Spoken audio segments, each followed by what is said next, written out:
esta es la segunda mesa redonda que desarrolla nuestra asociación. Como veis, los objetivos de la asociación es la divulgación, la investigación y la innovación. Bueno, pues esto entra dentro del primer punto, de la divulgación, que yo creo que es fundamental para los siguientes pasos. Quiero dar las gracias a H&M por dejarme las instalaciones y por el apoyo incondicional a todas las cosas que se me ocurren y que no terminan de preguntar muy bien por qué se me ocurren, y evidentemente a todos nuestros ponentes y a las instituciones a las que representan. Bueno, los ponentes ya lo saben, esto es un poco multidisciplinar, yo les haré unas preguntas y sobre todo con eso después elaboraremos unas conclusiones, que es lo que yo quiero transmitir después al público general, o que entre nosotros creemos inquietudes, ¿vale? Aquí no venimos a vender nada ni a criticar nada, sino a exponer un poco lo que yo creo que nos preocupa a todos. ¿Por qué he empezado el ictus y después qué? Porque la estrategia del ictus y hacer fibrinolisis y trombectomía, pues eso es mucho más técnico y eso ya está trillado. Yo soy perito y como perito hago muchos informes periciales de no me han hecho la fibrinolisis. Pero echo mucho en falta que nadie diga, es que nadie me mandó a hacer neurorehabilitación y a lo mejor hubiera disminuido mis secuelas y mi dinero. De eso lo tenemos un poquito olvidado. Evidentemente después haremos cosas en la asociación más técnicas y a lo mejor de prevención del ictus, pero si yo intento hacer medidas para prevenir el ictus, disminuiré la mortalidad. Pero si hacemos cosas como estas, mejoraré la calidad de vida de los pacientes. Evidentemente vamos a empezar la mesa con una médico. Esto al final es una asociación de neurociencias, yo soy médico y estamos hablando de enfermedades, con lo cual creo que siempre es importante que haya una visión médica. Así que os presento a la doctora Amaya García Ratibel, neuróloga del servicio, y van para ti las preguntas. Pues empezamos. A ver, te digo un poquito y después cada uno puede hablar un poco de lo que quiera. Yo es lo que quería plantear. Todos conocemos las principales secuelas del ictus. Cualquiera, no muevo un remo, me quedo sin hablar, incluso podemos pensar, pierdo la memoria. Pero probablemente en tu consulta haya otros muchos síntomas que no siempre reflejamos en la historia y que, sobre todo en la fase crónica, les preocupa más. Por una parte, los síntomas. ¿Qué dificultades tienen los pacientes a la hora del alta? A la hora del alta y el seguimiento a corto plazo. ¿Qué es lo que te transmiten a ti tus pacientes en la consulta? Este es un hospital privado y creo que la asistencia no es igual en la pública y en la privada. Danos un poquito tu visión. Y lo otro que insistiremos mucho cuando hablemos de la neurorehabilitación, ¿tú crees que hay una buena comunicación entre los que somos médicos asistenciales responsables del paciente y los neurorehabilitadores o médicos tratantes? Todo tuyo. Vale, gracias Marta. Vamos a ver, yo sí que en primer lugar me gustaría ver la parte médica, ¿no? La parte clínica de los síntomas. Y entonces un poco la idea es que hay síntomas que todos conocemos y que no tiene sentido igual a la profundizar, como bien dices, pero hay muchos síntomas que si no indagamos en ellos pueden pasar desapercibidos y el paciente puede que no perciba como un síntoma secundario un ictus. Por ejemplo, todos sabemos que puede haber síntomas cognitivos, que puede haber demencia, pero es que hay muchos pacientes y revisando y preparando esta mesa, hasta 4 de cada 10 pacientes van a tener algún tipo de síntoma cognitivo muy leve que no va a dar la cara en una escala habitual que pasemos y que en cambio sí que puede tener mucha repercusión en su día a día, sobre todo en funciones ejecutivas, que son las que nos sirven para planificar una tarea, en atención. No es tanto la memoria, sino otra serie de síntomas cognitivos más leves que pueden estar presentes hasta años después, sin llegar nunca a una situación igual a la basal. También hay otra serie de síntomas neuropsiquiátricos que el paciente sí que está descrito y preguntamos sobre el tema del ánimo, de la depresión, de hasta qué punto pues, estás mal después del ictus y planteamos a veces tratamiento con antidepresivo. Pero es que luego hay pacientes que tienen otros síntomas distintos a la depresión que se pueden confundir. Por ejemplo, la apatía. La apatía es un síntoma muy poco conocido. Es una falta de interés, falta de motivación que hasta 3 o 4 pacientes de cada 10 pacientes que han tenido un ictus van a tener. Incluso 5 o 6 años después, 1 de cada 10 pacientes con el ictus va a persistir con esta apatía. Entonces, por ejemplo, esta apatía, aunque no sea no puedo mover una pierna, pues sí que implica que los tiempos de recuperación, que los tiempos de implicación en la rehabilitación, en los tratamientos, también se alarguen muchísimo y produce una mayor discapacidad y una mayor limitación a nivel del día a día del paciente.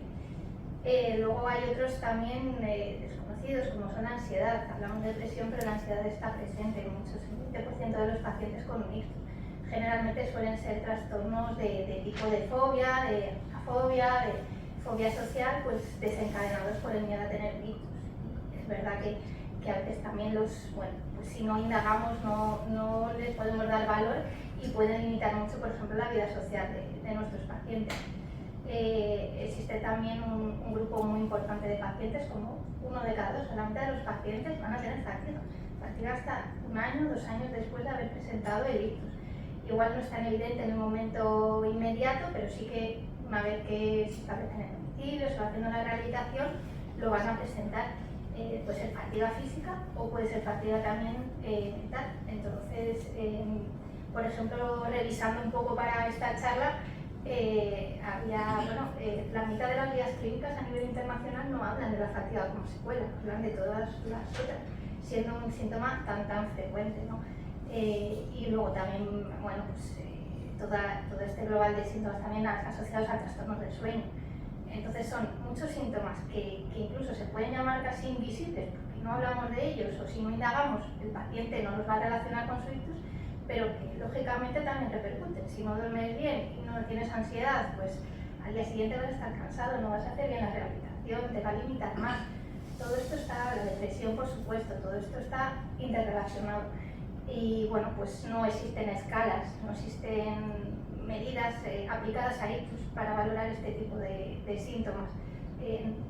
Podemos pasarles los test habituales, el Minimeta, que igual, bueno, los que veis clínica lo conocéis, que es un test de memoria, pero ese test de memoria implica que el paciente sepa hablar, sepa escribir, sepa hacer un dibujo. Igual el paciente no puede y no tenemos ninguna escala para aplicarlo a este tipo de pacientes con sus peculiaridades en un ictus. Entonces, bueno, pues sí que es verdad que esta serie de síntomas tan infravalorados deberíamos darles igual una vuelta o al menos preguntarlo, porque bueno, ya nos comentará Ana, pero seguramente el paciente no sepa que está tan cansado porque ha tenido el ictus. Igual si no le preguntamos le parece raro, se encuentra mal, la familia dice es que no está igual, está apagado, no participa y no son capaces de relacionarlo, incluso a veces a nosotros nos cuesta con el episodio que han tenido. Entonces, bueno, en ese sentido sí que un poco lo que creo que es necesario es hacer un tratamiento multidisciplinar.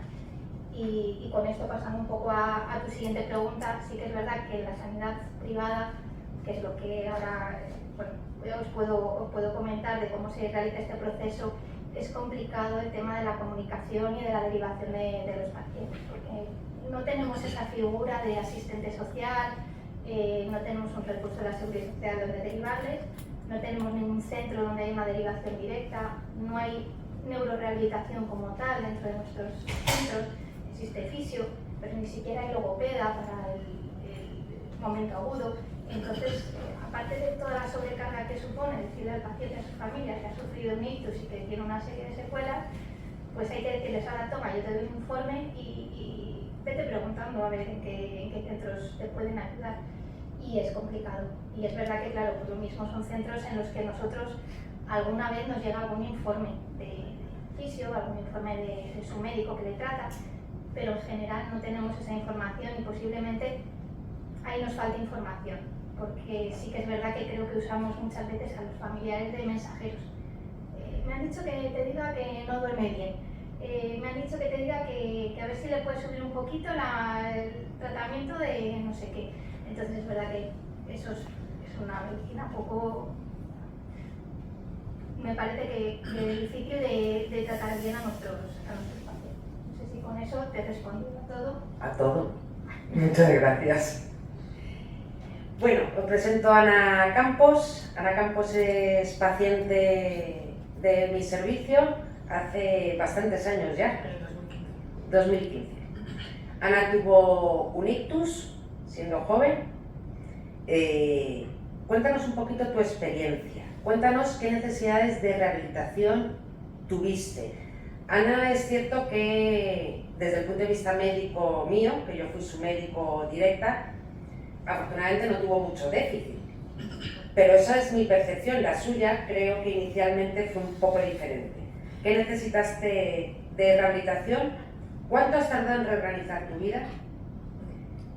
Eras muy joven. Sí. ¿Cuál es el papel de la familia en ese momento? Porque tenías hijos pequeños en ese momento. Y además tú has tenido un ictus de lo que llamamos de origen desconocido, ¿vale? Que son cosas que utilizamos los médicos. ¿Eso crea inquietud a un paciente con cuándo es el miedo de volver a poder tener otro nuevo episodio? ¿Cuándo desaparece ese miedo? A ver, respecto a mi experiencia, bueno, a mí me dio un ictus, o sea, me puse malísima trabajando, me puse malísima, que se me dio, literalmente yo veía a la gente colgando del techo y me mareé. Un mareo brutal. Me llevaron a La Paz, en La Paz me dijeron que eran vértigos, me asestaron un tratamiento, como un brote psicótico o algo por el estilo, y 2 días después fui al servicio de Marta y ella me diagnosticaron que era un ictus cerebeloso en los hemisferios, tal cual estuve 3 días ingresada en la UCI y luego estuve una semana más ingresada por una infección y luego ya salí de allí. Yo tenía 42 años, 4 hijos que jamás en la vida me habían visto en la cama, tumbada.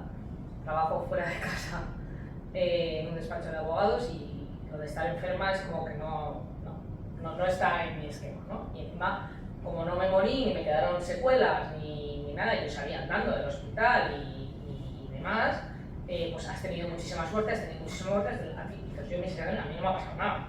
O sea, esto nada. Entonces yo era de las pocas que entraba en la mutua diciendo, ¿cuándo me das el alta? O sea, yo quiero volver a trabajar. Y me decía el médico de la mutua que tenía ese cartelito detrás, está penado con no sé qué, a ir al médico cuando no te confirma la baja, ¿sabes? Yo estaba pidiendo una alta, bueno, no me la dio hasta 4 meses después. Y bueno, y empecé con rehabilitación porque mi obsesión era que a mí no me ha pasado nada y que tenía muchísima suerte y que no me puedo quejar. Y entonces pues hice fisioterapia, hice logopedia, hice terapia psicológica, era un rollazo, que estoy hablando de mí. ¿Neuropsicológica o psicológica? Muy buena pregunta, eso demuestra que no me hace mucho caso. Yo creo que era neuropsicológica y efectivamente todos eran servicios que yo me busqué o me facilitaron, entonces como estaba muy bien, yo me podía organizar yo sola para ir y venir de todos sitios. No conducía, pero sí me podía organizar, pero los pacientes que no se quedan igual de bien debe ser muy complicado el tema de la organización. Ya solo la organización, la gestión diaria, de cómo llevarte, encontrarte de dónde vas, y luego yo comunicación entre ellos y tal. O sea, yo era el nexo de comunicación y como tampoco prestaba mucha atención porque aquello me parecía un trámite que tenía que cumplir, pues tal. Pero la realidad es que yo estaba bien, la única sensación que tenía yo es que cuando caminaba por la calle iba haciendo eses, entonces parecía un poco la borrachilla del barrio, pero bueno, ahí lo superé y me incorporé a trabajar, pues si esto fue en septiembre, en diciembre yo creo que estaba trabajando y en febrero estaba esquiando. O sea que físicamente muy bien. ¿Qué pasa? Que no le presté atención al susto que había tenido de que realmente sí que tuve un problema de salud grave. Entonces, años después, esto fue en 2015, pues en el 2018 caí en depresión. Muy mal, muchísima angustia, de hecho que no riges, no priorizas, no sabes lo que tiene importancia y lo que no, todo te genera alarma, todo te genera pánico y otra vez con esos 4 niños más o menos pequeños, adolescentes, etcétera, que no puedes estar enferma y entonces te sientes profundamente culpable porque como has tenido tanta suerte que no te has muerto por el ictus, pues no te puede pasar nada. Y eso me costó. Y luego otra segunda depresión, pero eso ya coincidiendo con la pandemia, entonces ya no sabes por qué son las cosas. O sea, no, pero sí que la depresión, yo la asocié a que yo no me había tratado bien el ictus o no había prestado atención a la parte emocional en vez de asociarla al ictus en sí mismo, ¿sabes? No tal. Y eso fue muy duro. La familia, pues muy importante porque yo cambié. De hecho, otros pacientes de ictus lo que han dicho es que lo más difícil de aceptar es que eres otra persona, que has cambiado, ni para mejor ni para peor, eres distinto. Y eso es muy difícil de aceptar y de entenderlo. Y sobre todo si te obsesionas, como me pasa a mí con tengo que seguir como si no hubiera pasado nada, es que no te paras a pensar. Eso es muy complicado y lo aprendes con el tiempo. Han pasado 9 años y yo todavía sigo rumiándolo. Y luego respecto a la incertidumbre, yo me acuerdo, Marta, cuando me viniste a verme a la UCI, y me dijiste, esto no tiene nada que ver con que trabajas en un gran despacho ni con que tengas 4 hijos, esto le puede pasar. Entonces, la incertidumbre. Yo entiendo la palabra accidente cerebrovascular. Esto es un accidente. Te puede pasar en cualquier momento. O sea, me podría haber pasado, no me podría haber pasado y me podría volver a pasar. Si me genera angustia o preocupación, no. Pero es que yo no pasé miedo en ningún momento, ni cuando estaba ingresada en la UCI, ni nada. Yo no sé, sin inconsciencia. O sea, no. Pero o sea, no pienso me puede volver a pasar o cuando me mareo o que a todos nos mareamos, que levanta el cuello arriba y se te va el cerebro y tal y cual, o cuando pierdo un poco el equilibrio, que todavía alguna cosa noto, no tengo especial miedo porque creo que es que era tan remoto que me pasara y fue tan raro que me pasara que sería rarísimo que me pasara. Entonces, no, pero ya te digo, es que yo tuve mucha suerte. Y efectivamente sigo medicada con mi maravilloso Adiro y con un antidepresivo también y demás. Y efectivamente el sueño, un montón, pero también se junta con que me acercaba a los 50, ¿sabes? Si hubiera una sola causa para las cosas, la vida sería mucho más fácil, ¿no? Es todo un conglomerado de causas. Y esa es mi experiencia, que yo no le presté atención a la parte que es el cortisol, ¿no? La hormona del estrés, o lo sé que del estrés, pues te debería tener en armas, y no dice ni caso. O sea, yo dije, para adelante como si no me hubiera pasado nada. Y eso es muy malo. Para mí fue muy malo. No sé si te he contestado. Muchísimas gracias, Ana. Sobre todo es un orgullo saber que después de estar en la UI la tenemos aquí hablando también. Bueno, os presento a David. David es terapeuta ocupacional y responsable del área de nuevas tecnologías, que además eso está muy de moda, ¿vale? De Neuron. La terapia ocupacional creo que es... Yo quiero que nos cuentes un poquito. Tu especialidad creo que es la gran desconocida dentro de las áreas de rehabilitación. Yo les digo a mis pacientes, el terapeuta ocupacional es el que hace que, aunque seas tonto, no lo parezca y consigamos hacer las cosas bien, ¿vale?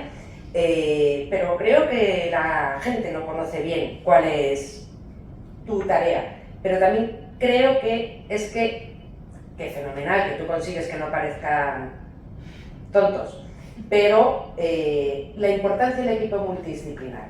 Creo que además el modelo de esta mesa totalmente multidisciplinar es muy de ictus, de rehabilitación del ictus. Creo que es la patología en la que de verdad los centros y los equipos en los que es totalmente necesaria una colaboración.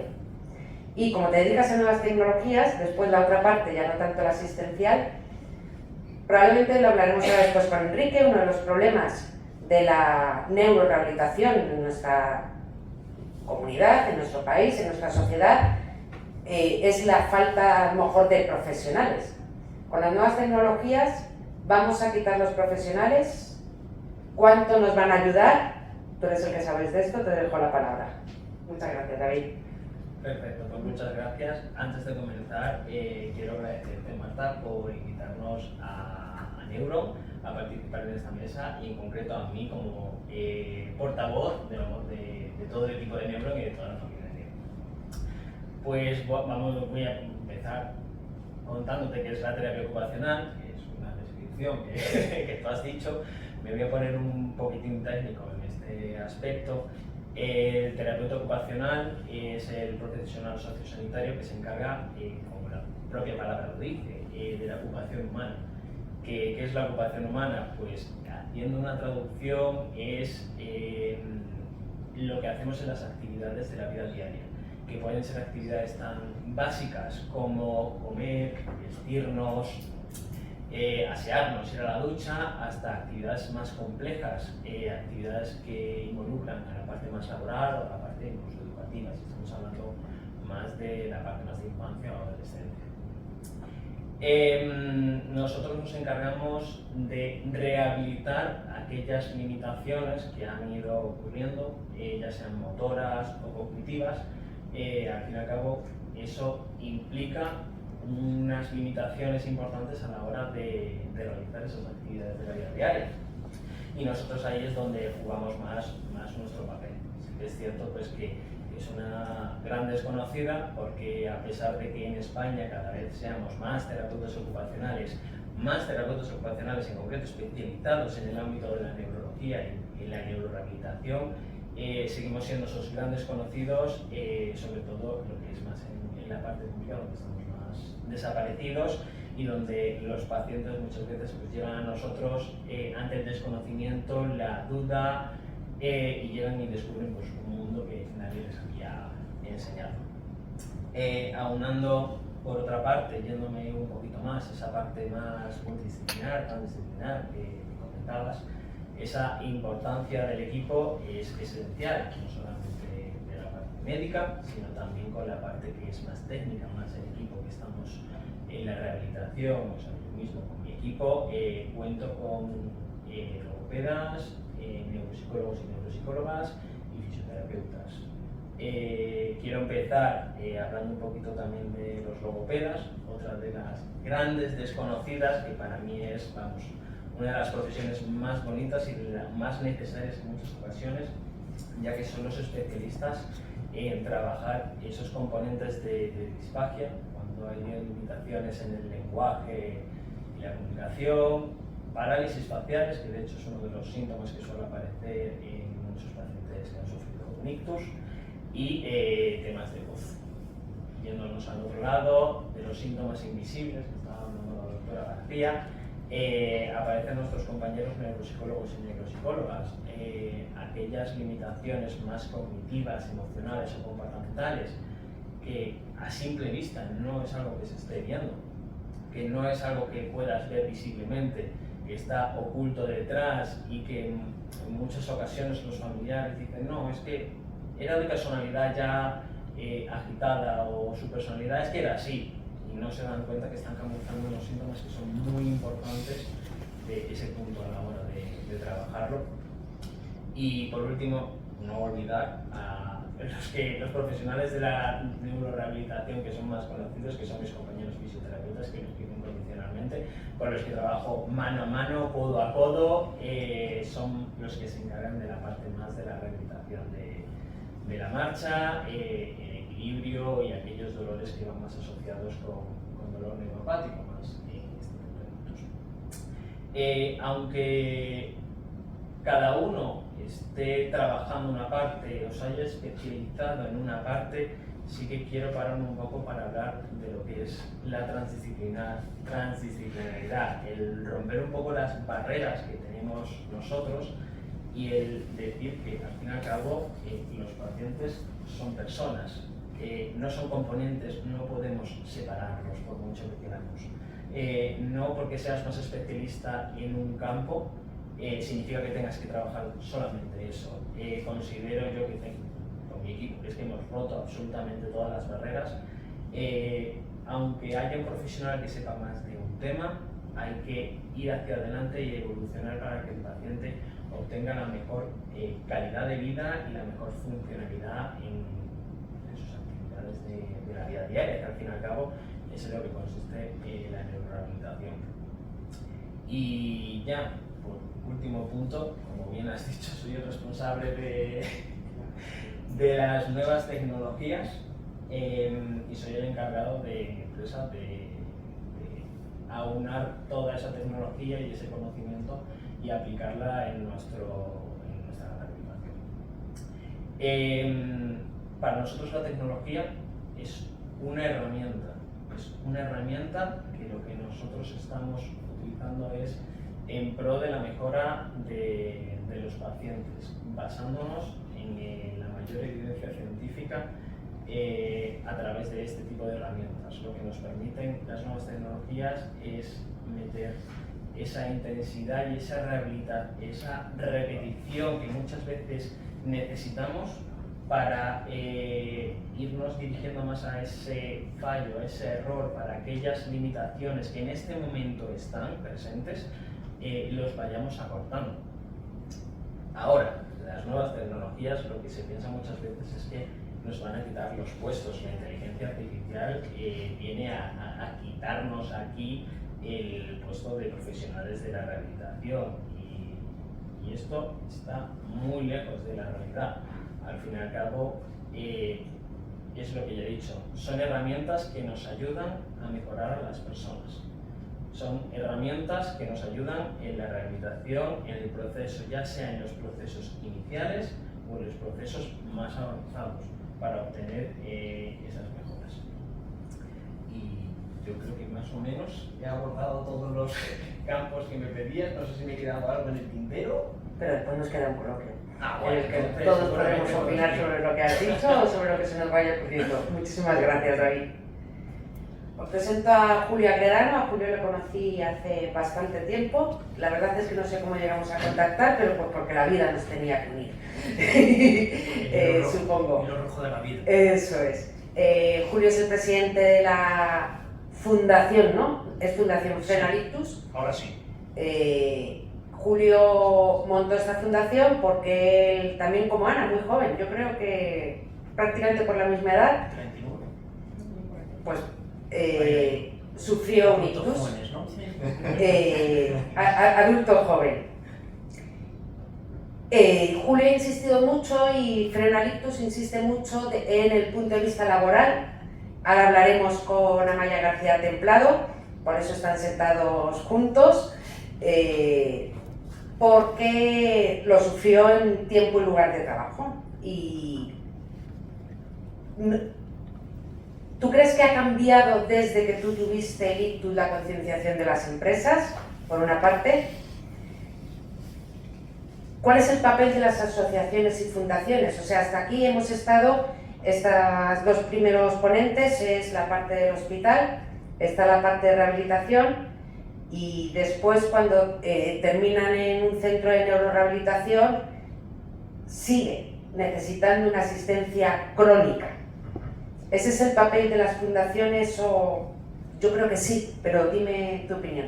Muchísimas gracias por venir, Julio. Bueno, lo primero, darte las gracias, Marta, por invitarme a participar y encantado de estar a la mesa. Ya conozco a Enrique, a Amaya de otras guerras, a vosotros no. Ana, como tu paciente, con lo cual, bueno, te entiendo perfectamente. Cuando lo estabas contando, me había reflejado en muchos de tu experiencia. No, a mí, pues también el cerebeloso, ¿vale? El principal, el cerebeloso, por lo cual el cerebelo rige el equilibrio y la coordinación en gran medida, por lo cual yo sigo torciéndome de vez en cuando, ¿vale? Por lo cual, eso ya he aprendido que lo que pasa es que yo no tuve tanta suerte como has comentado tú que tuviste al principio, porque efectivamente yo sí tuve un nivel de secuelas en escala. En escala en un momento se identificó como moderado. Eso básicamente al final se tradujo en un año de rehabilitación en un centro durante 4 horas al día con todos los profesionales que tú has montado. Yo tuve TEO, gracias a vosotros estoy como estoy. Yo tuve fisio, yo tuve oropedia, tuve terapia visual. No tuve neuropsicología, es cierto, porque ahí no, dicen que no tuve afectación cognitiva. Mi mujer dice, bueno, algo te quedó, pero todavía no está claro. Pero es cierto que esa transdisciplinaridad que tú dices es fundamental. Al final esto no es un tema de un especialista y tiene que trabajar un equipo detrás. Y el éxito de una rehabilitación en calidad tiene que ver con eso, aunque al final haya diferentes profesionales que trabajen. A partir de mi experiencia, pues fundé la Fundación Frenalitus y nosotros simplemente, pues, para situarnos, porque yo creo que Enrique, sobre todo, y a lo mejor Amaya, de la parte inicial de la fundación, que empezamos como asociación, estaban muy volcados en la parte de divulgación, de awareness, de sensibilización. Obviamente en este foro no hay que decir esto de qué va ni el impacto que tiene, porque yo creo que todo el mundo es consciente, pero fuera de este entorno, un entorno profesional o un mundo afín, un mundo ictus, la verdad es que nadie sabe nada, ¿vale? Entonces es una enfermedad desconocida en 2011, en 2015 y en 2024, ¿vale? Entonces nosotros muchas de las actividades que hacemos en esa parte de información, de visibilización, de awareness, es precisamente intentar sensibilizar a la gente de que esto existe, ¿vale? De que esto tiene un impacto brutal, que es la primera cosa de las mujeres, que hay una de cada 4 personas que tienen un ictus en su vida, que más de la mitad de la gente lo supera porque muere porque tiene discapacidad grave, y eso cuando lo cuentas la gente se sorprende, dice, ¿y esto por qué no lo estoy viendo? Yo todo el día, ¿por qué no lo veo en la televisión? ¿O por qué no lo cuenta en mi empresa?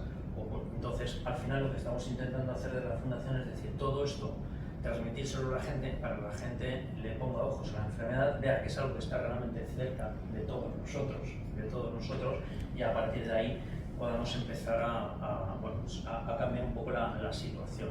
Europa ha tasado, la Sociedad Europea de Ictus ha tasado que en los próximos 15 años creo que habrá 35% más de ictus en nuestro entorno. Es decir, esto no es un tema que esté en retroceso, esto es un tema que está en crecimiento, que tiene que ver con el envejecimiento de la población y tiene que ver con el estilo de vida. En adultos jóvenes, pues tú lo achacan a criptogénico, ¿no? De origen desconocido. El mío también. El mío también. Claro, porque no encontraron otra cosa. Pues como no encontraron otra cosa, dije, no, pues tú estás estresado, pues sí, un poquito. Entonces a partir de ahí, claro, pero pues yo, promoción de la salud, 103 kilos de peso, colesterol, vía sedentaria, estrés laboral, es decir, caja de bombas. Y además de todo eso, pues directivo comercial con la cual pues yo todo el día. Y en un momento dado pues explotó.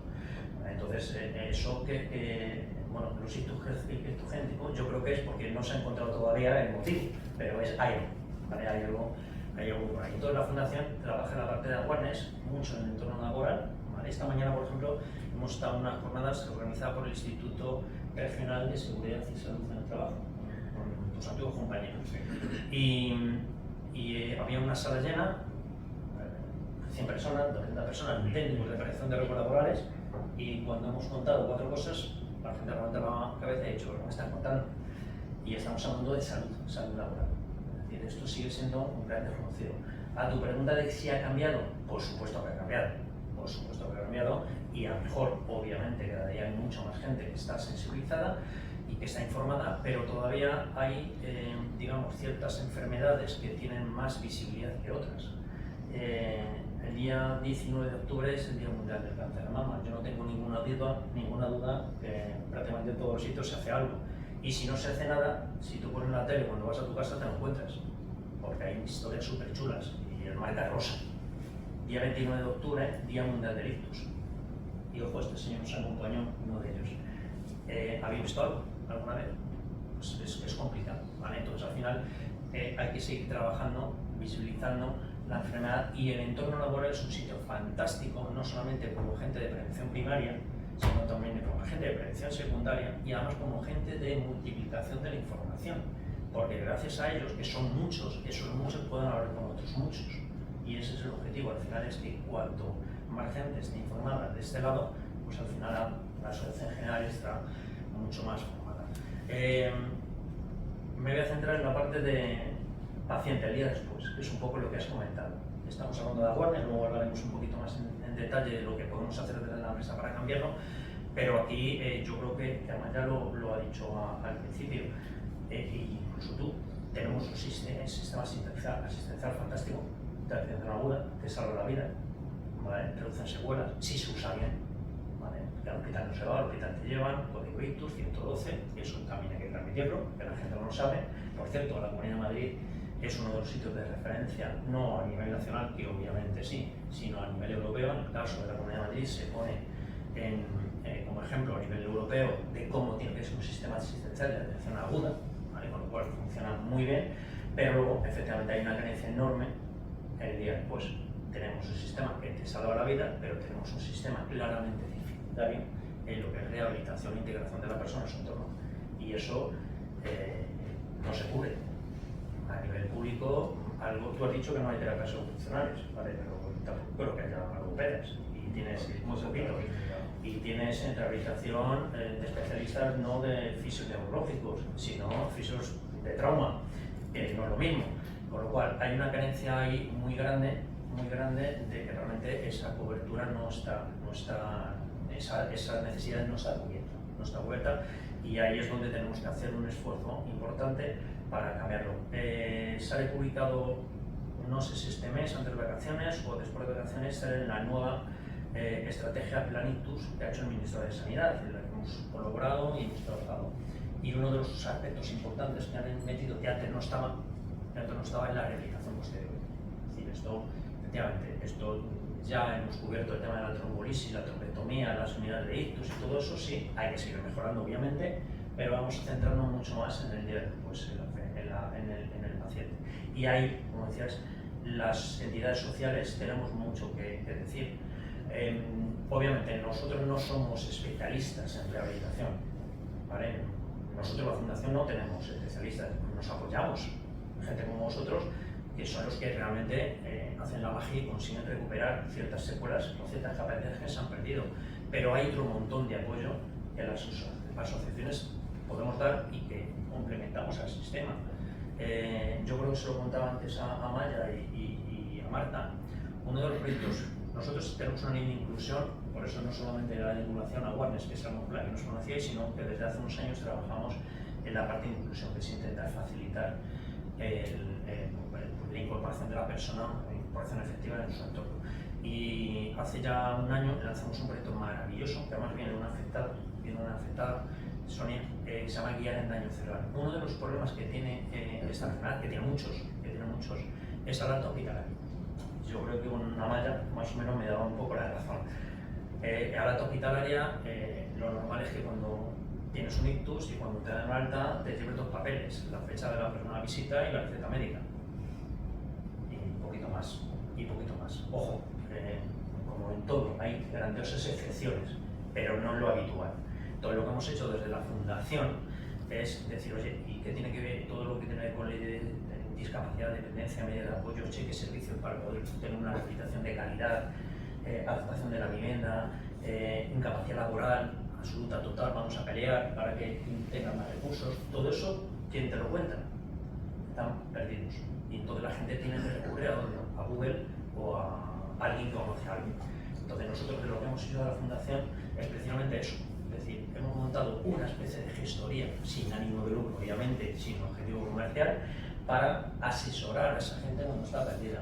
Estamos firmando un convenio con el Sistema de Líneas de Salud para que está distribuyéndose en todos los hospitales de la red pública. Aquí lanzo un mensaje a HM, ¿vale?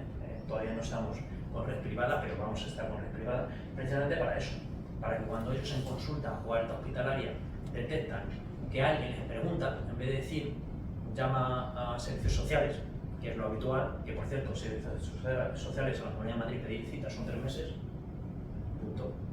Pues son 3 meses para conseguir que te atiendan, simplemente que te informen ya es un tiempo considerable.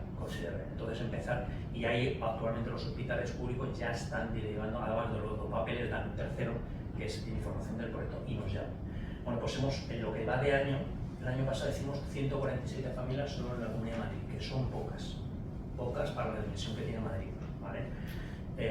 En lo que va de 5 meses van 95, lo han dicho esta mañana, con lo cual, y esos 95, el 70% viene derivado de hospitales, que directamente es el propio neurólogo, el propio trabajador social el que nos coge y, oye, llama a esta gente, y a partir de ahí le gestionamos toda la información.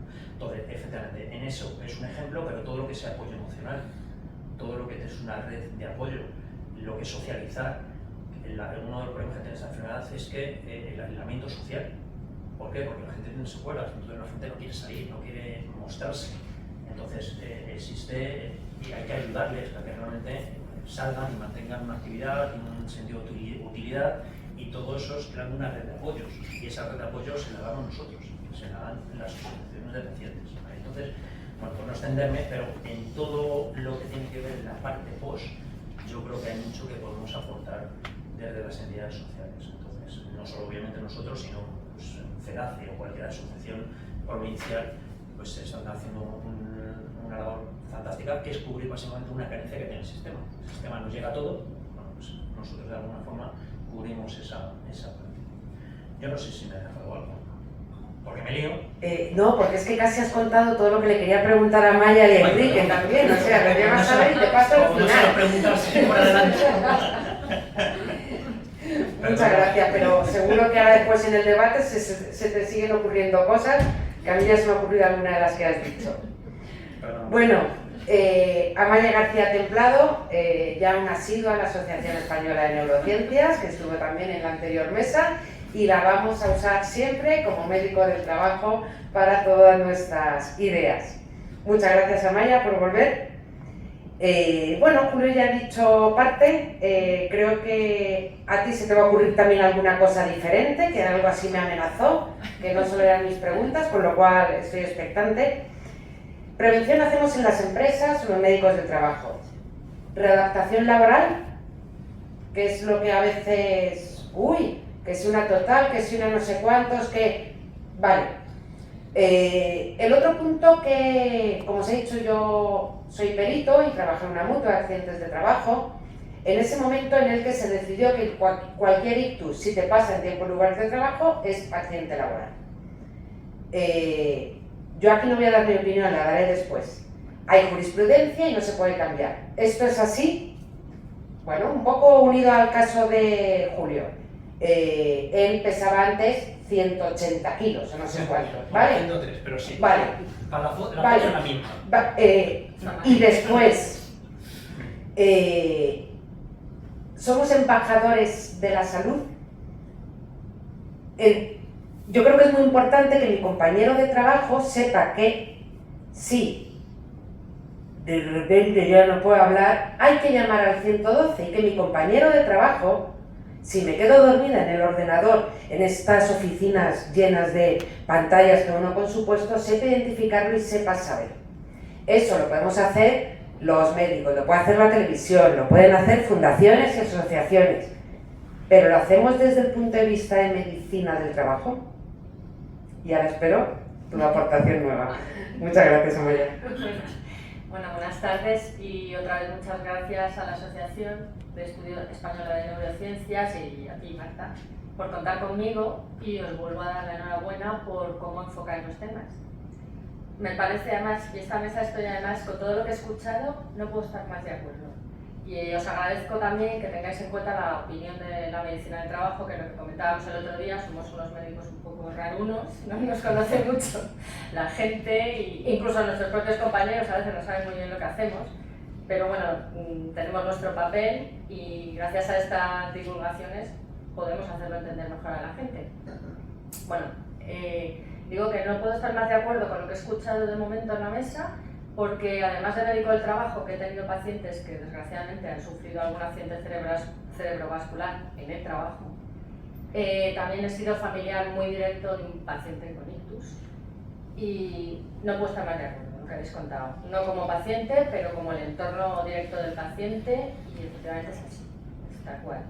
Una vez ocurre el accidente cerebrovascular, que como muy bien ha dicho Ana, es un accidente, y claro, a partir de ahí tienes que hacer un duelo. Es que realmente haces un duelo, tú y tu entorno, o sea, el paciente y su entorno, porque de tu estatus que tenías, de repente un día, una hora, al día siguiente eres otro.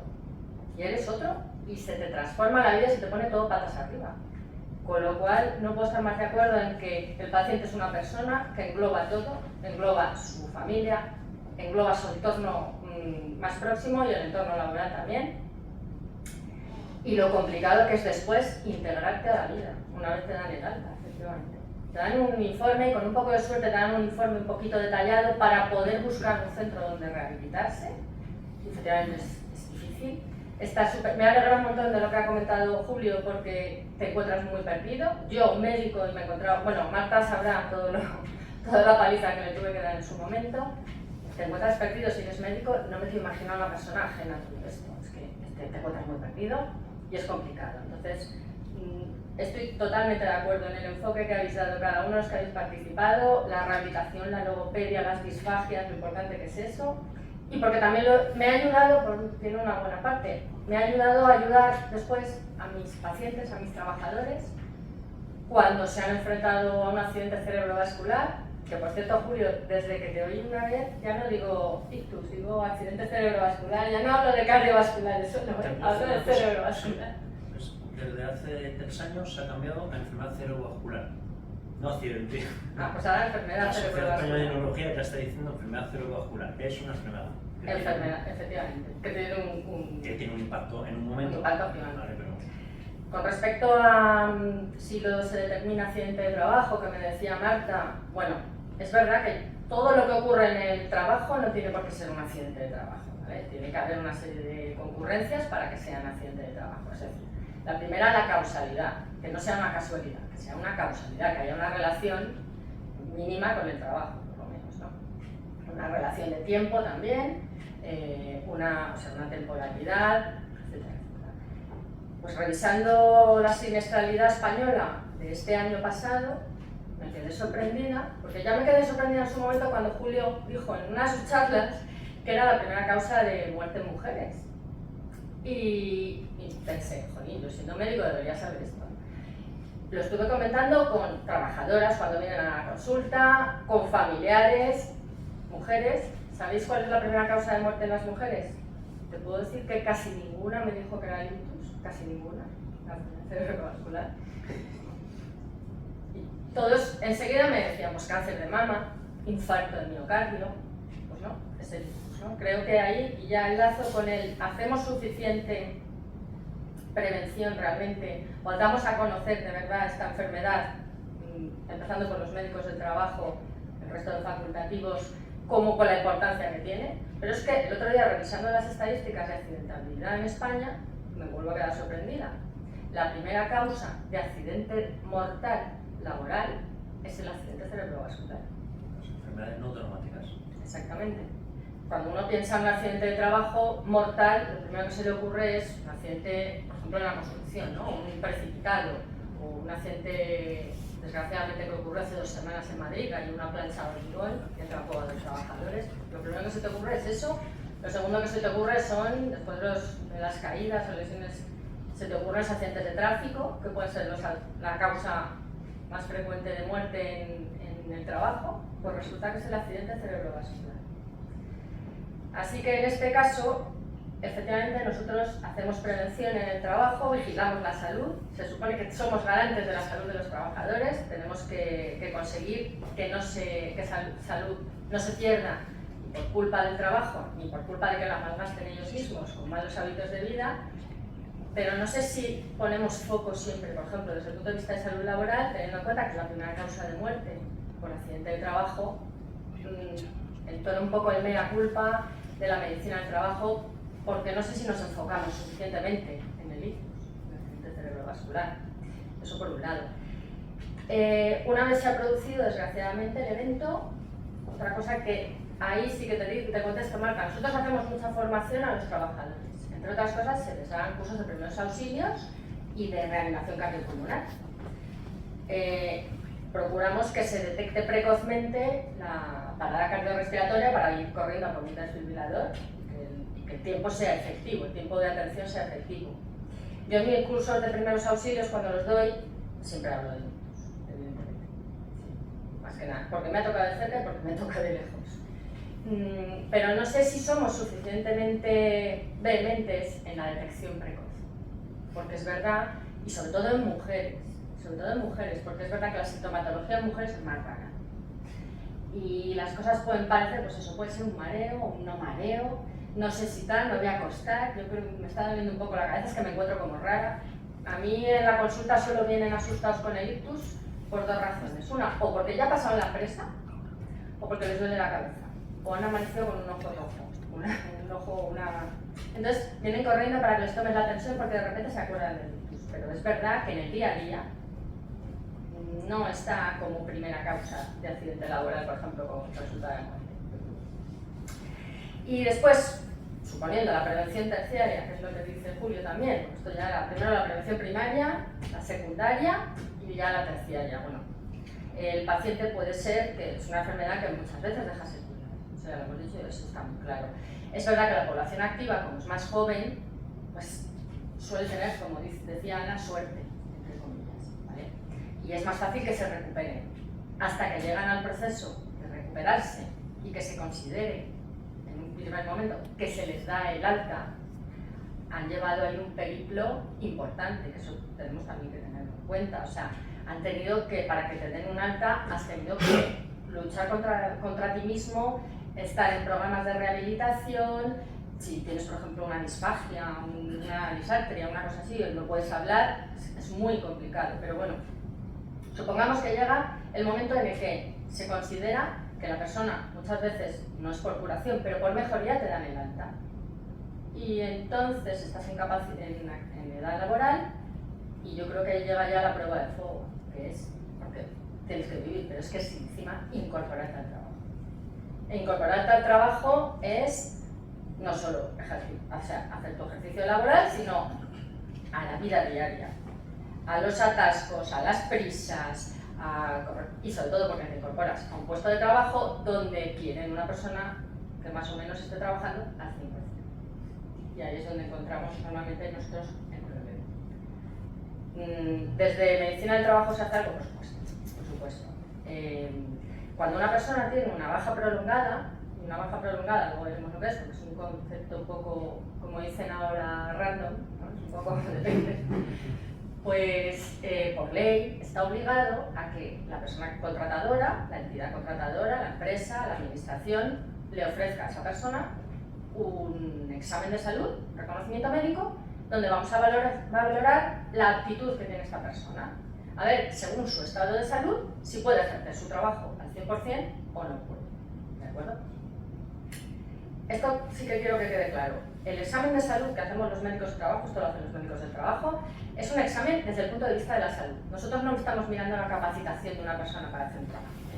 Estamos mirando a ver si con el grado de salud con el que le han dado una alta puede ejercer su trabajo de una manera segura y saludable. O sea, no va a empeorar ni va a retrasar su recuperación el hecho de estar trabajando y los riesgos que tiene en su trabajo. ¿De acuerdo? Entonces nosotros, normalmente este reconocimiento es obligatorio por ley que se le ofrezca a la persona y luego la persona lo puede hacer o no lo puede hacer. Normalmente, dependiendo del puesto de trabajo, si la persona está harta de médicos y no quiere hacerse el reconocimiento, pues no se lo hace, pero que sepan que es un derecho. Nosotros siempre tenemos la obligación de informarles que es un derecho que tienen para que nosotros podamos ver si se les tiene que adaptar el puesto de trabajo. Normalmente, en un accidente cerebrovascular es muy probable que al principio tengamos que adaptarle por lo menos temporalmente el puesto de trabajo. A veces hay que adaptarlo permanentemente. Se da un resultado de apto con limitaciones, con restricciones, a lo mejor le puedes dar un apto al 100%, pero vamos, normalmente son aptos que tienen limitaciones. Las limitaciones pueden ser temporales o pueden ser permanentes y nosotros lo vamos revisando. ¿Qué personas no pueden negarse? Todas aquellas que ocupen un puesto de trabajo donde ponen en peligro o su propia vida o la de terceros. Ejemplo, supongamos que sufre un accidente cerebrovascular un conductor de autobús de niños, ¿no? Bueno, pues esa persona tiene que someterse a esta evaluación de salud, porque ya no es solo él que puede poner en peligro su vida o su salud, sino también la de los terceros. Bueno, ¿cómo hacemos estos reconocimientos? Pues estos reconocimientos, no voy a decir que son a la carta, porque eso queda como muy mal, pero son personalizados, tienen que ser personalizados. Normalmente hablamos, es una entrevista con el paciente, muchas veces requiere exploraciones. Si se quieren hacer exploraciones de todo estilo, analíticas, se les hace todo lo que necesite él para que nosotros veamos si está realmente capacitado para hacer el trabajo al 100%, porque yo me he quedado luego con ganas en el debate de preguntarle a Ana qué tal fue su incorporación después en el trabajo, ¿no? Y entonces vamos evaluando todas sus funciones, no su categoría profesional, que eso es una cosa, sino realmente lo que hacen en el día a día. Hablamos con la empresa también y preguntamos a los técnicos de prevención cuáles son los riesgos que tienen esas personas en el trabajo. Y a partir de ahí, de la exploración y de la información que nosotros tenemos, tanto del paciente como de lo que nos cuente la empresa, pues elaboramos una aptitud, con un grado de aptitud. Que puede ser un apto limitado o un apto al 100%. ¿Problemas que tenemos en estos casos? Pues es complicado. Porque, vamos a ver, sobre todo lo que comentaba mi tocaya Maya García, lo que no se ve tanto. ¿Vale? Hay que entender que una persona que a lo mejor lleva fuera del juego 9 meses, en el caso de Ana fue 4 y bueno, es que tuvo suerte, ¿verdad? Pero puede ser mucho más, pues es muy complicado. Yo he visto siempre los pacientes que han estado de baja larga, desarrollan un respeto tremendo a volverse a incorporar. Tremendo. Y muchas veces se interpreta como cuentista, o que le están echando un poco de cuento, o que, bueno, es que está mejor sin trabajar, o bueno, sí, pero yo desde luego he visto que desarrollan un respeto tremendo, y hay que entenderlo. Te vas a incorporar a una organización que a lo mejor llevas fuera de ahí un año, vamos a suponer, ¿no? Porque se ha agotado plazo y te mandan. Esa organización la puede cambiar, la has podido cambiar de jefe de departamento. Puede ser que hayan contratado a un suplente para hacer tu trabajo. Y ahora te vas a incorporar y te va a pasar con el suplente. Bueno, pues el suplente lo ha hecho mejor que tú. O sea, hay una serie de problemas a la hora de incorporarse que realmente les da miedo. Añadámosle lo que comentaba Maya, lo que no se ve. Lo que son déficits cognitivos, de concentración, de estrategia. que no tienes por qué tener solamente un trabajo intelectual, ¿eh? Un trabajo de mozo de almacén necesita una coordinación, necesita una estrategia, necesita un aguante. Todo eso, ellos se ven como una prueba de fuego, por eso digo, es una verdadera prueba de fuego. En conclusión, es complicado y efectivamente la parte neuropsicológica yo creo que es muy importante, muy importante. Y para nosotros los médicos del trabajo, el tema de que sea multidisciplinar, que ahora con la estrategia frente al ictus que se va a desarrollar, creo que hacen hincapié en que sea multidisciplinar, no me puede parecer mejor. Porque lo que nos cuesta a nosotros, y eso también lo comentaba Ana, y Amaya, tener la información, tener que decirle al paciente, pídale usted a ese especialista que nos diga no sé qué, tiene que ir el paciente, tiene que buscarse la vida, tenemos nosotros que revisarlo para poder hacerle un hueco. Y también hay que entender la parte de las empresas, hay que entender que a lo mejor llevan un año, necesitan una persona que puede tener un puesto realmente crucial y necesitan saber cómo se va a incorporar. Y aquí en España te dan el alta así, sin anestesia, a tocateja.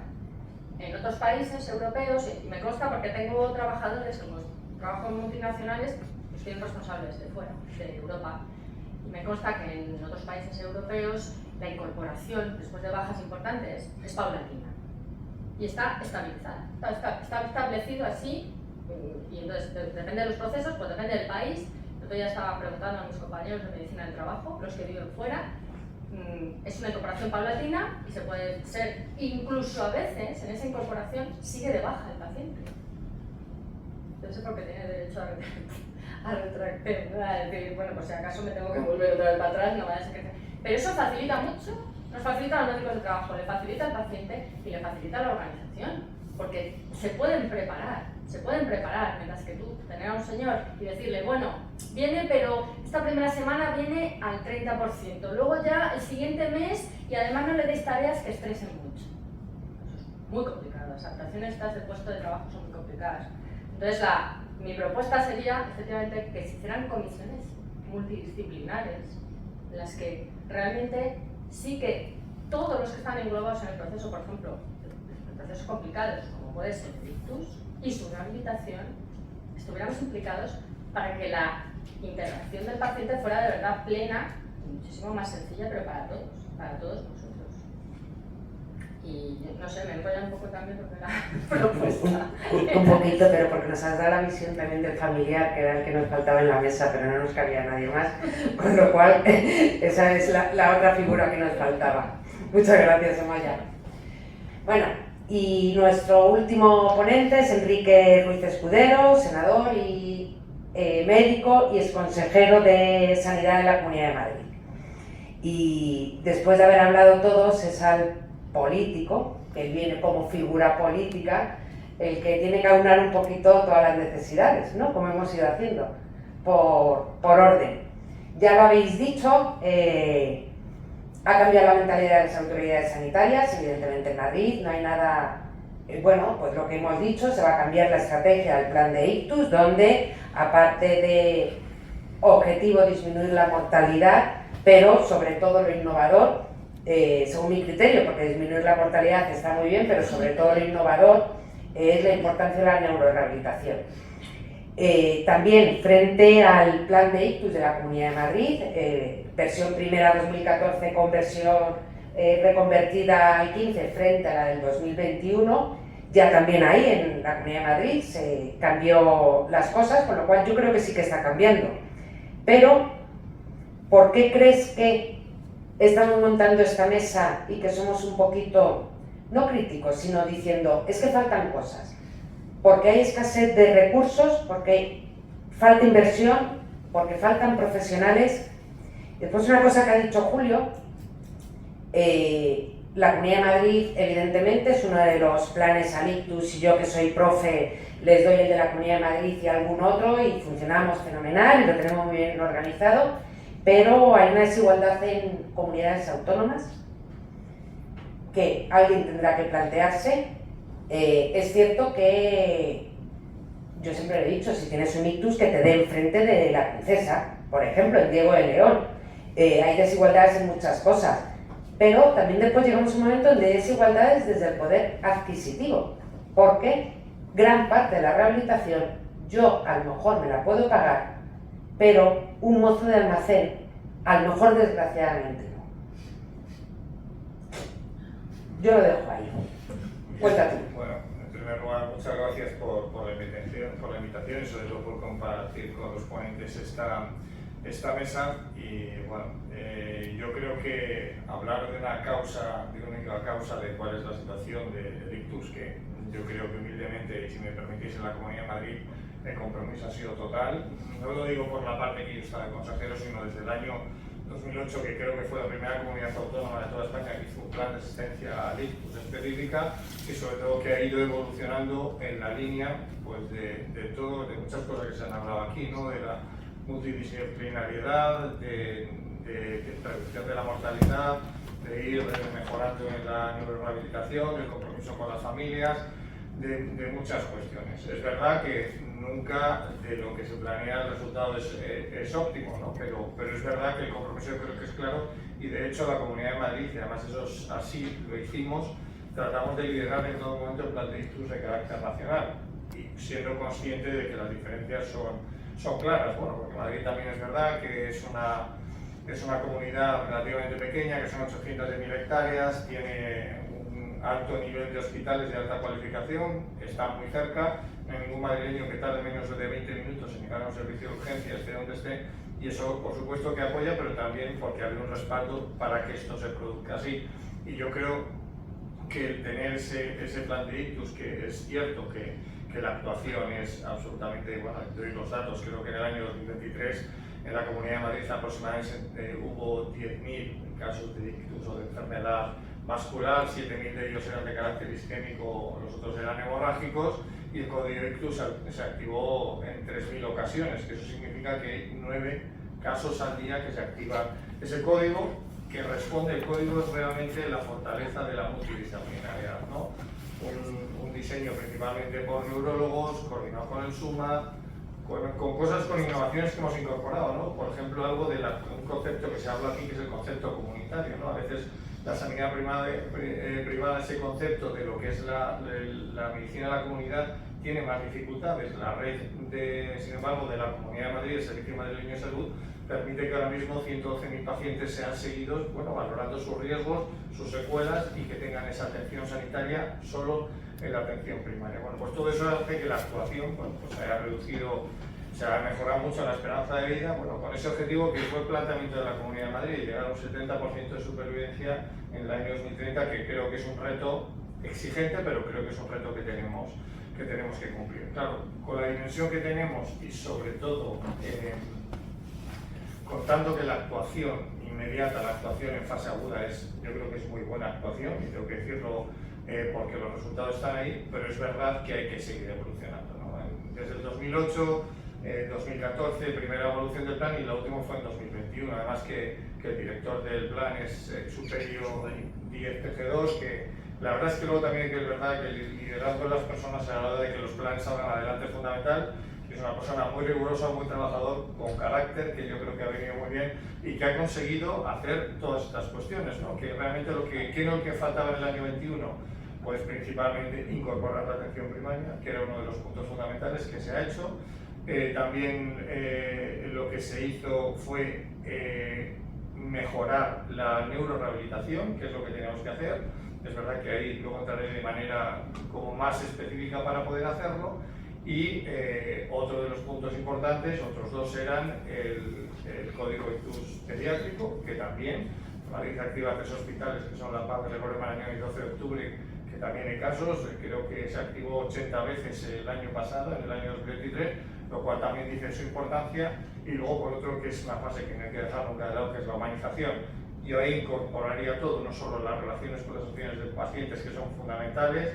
He trabajado muy directamente con Freno al Ictus y me alegra que esté el convenio para firmarlos, con Fundación DACER, con hay un montón de asociaciones, cada una con un cometido distinto, pero que todas actúan en la misma línea, ¿no? Yo creo que es la prevención, la información, la formación, y luego dar el respaldo a algo que muchas veces pensamos solo el impacto que tiene el ictus en los pacientes, pero hay que pensar en las familias. Yo me imagino los hijos de Ana cuando todo esto ocurrió, a ver para ellos cómo asimilarían de repente, porque es verdad que el impacto por aunque la evolución clínica sea leve, el impacto es total en la familia, y eso lo sabéis vosotros mejor que nadie. Entonces yo creo que la siguiente fase del plan tiene que ir por ahí, ¿no? Y claro, y en todo esto que hay que valorar cuestiones que a veces las dejamos de lado cuando hacemos todo estos análisis. Y yo creo que son, yo hablaría de tres pilares importantes. Uno es el marco legislativo.